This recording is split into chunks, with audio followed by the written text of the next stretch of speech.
Any spiritual practice should begin from within, not from without as if it were a moral behavior.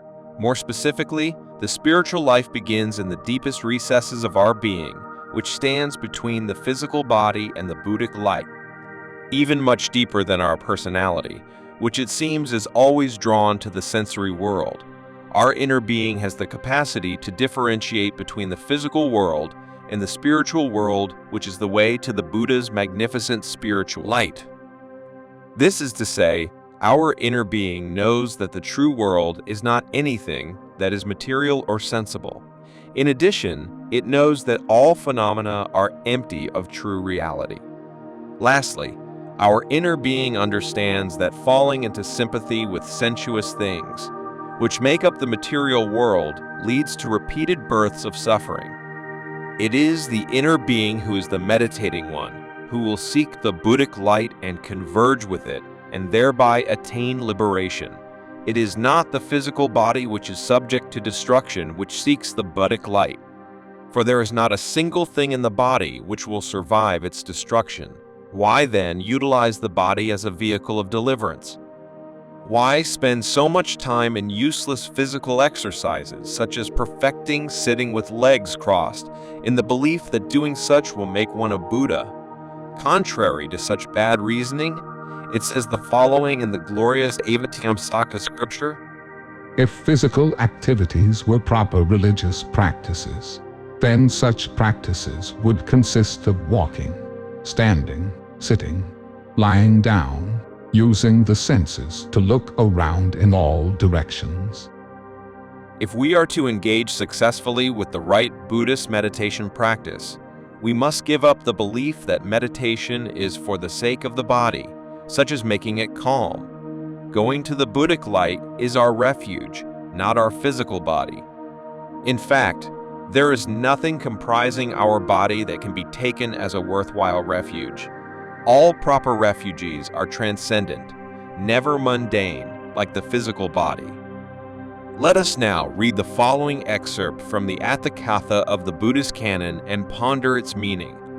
By anapanasati is meant recollection turned towards breathing's source, the goal of recollection being to thoroughly eclipse in breathing out breathing.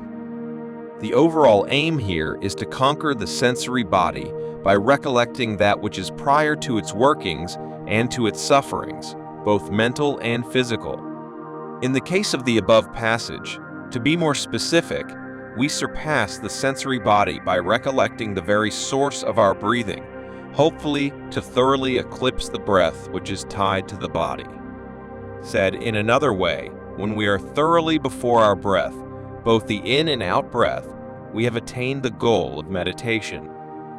This exercise, we need to emphasize, is not about following the breath or finding the midpoint between the breaths. Nowhere, in a single verse, in the entire Buddhist canon, does the Buddha tell his students to follow the breath. Buddhists and non-Buddhists who engage in so-called breath following are following other than an original Buddhist meditation practice. In fact, in the Majjhima Nikaya, the Buddha tells us in clearest words that breath is tied up with the physical. In and out breaths are bodily. These are things tied up with the body. That's why in and out breaths are bodily fabrications. As a form of meditation, how can following bodily functions truly benefit us, which yokes us further to the frail body? It is not sound advice to follow the breath as a form of meditation. On the other hand, it is sound advice to mentally seek out the source of the breath and fully come to be before the breath and the body joining with a measure of the Buddhic light which is undying. This is, in fact, what is being suggested in this particular passage. Having sat cross-legged and straightened his body, having brought forth the thoroughly anterior remembrance, just remembering he breathes in, remembering he breathes out. In the beginning stages of Dark Zen meditation, the precise sense of being thoroughly interior to the breath is mixed with the physical sensation of breathing itself, which we are habitually conditioned to following. This is confusing and needs to be cleared up. To clear this up, A sharp and clear distinction needs to be made between the breath itself and the state which is thoroughly anterior to the entirety of breathing, being the source of the breath. To do this, we can use the image of a bellows. We know that the bellows is clearly distinct from the interior power which works the bellows, this being our hands. At the same time, the power that moves the bellows does not originate from within the bellows, but instead originates outside of it. Likewise, there is a clear distinction between the source which activates our breathing and the breathing itself.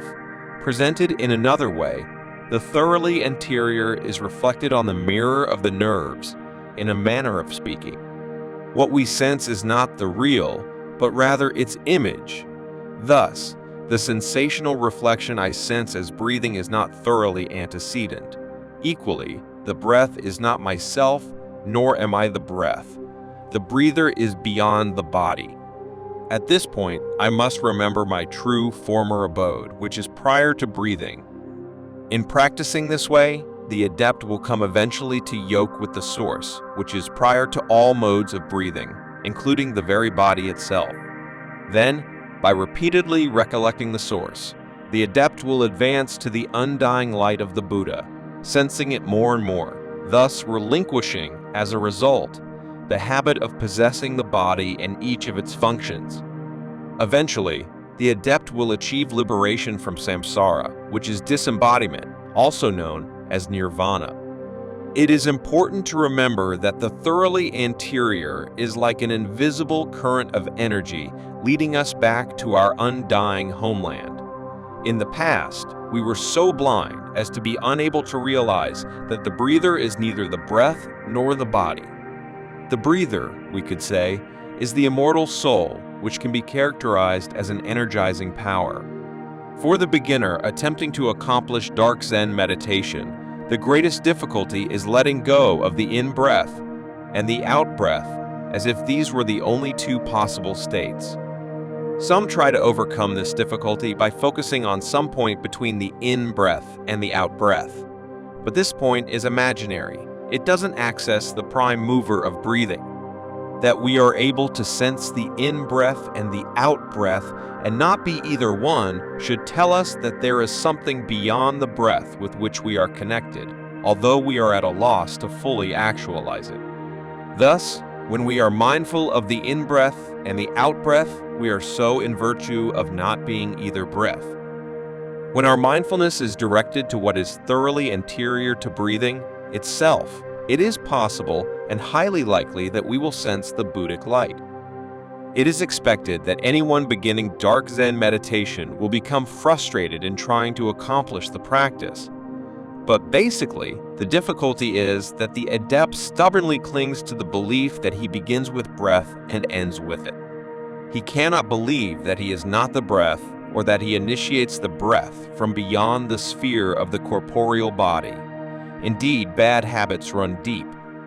But eventually, the right practice pays off if one looks for the anterior source of their breathing while continuing to naturally breathe.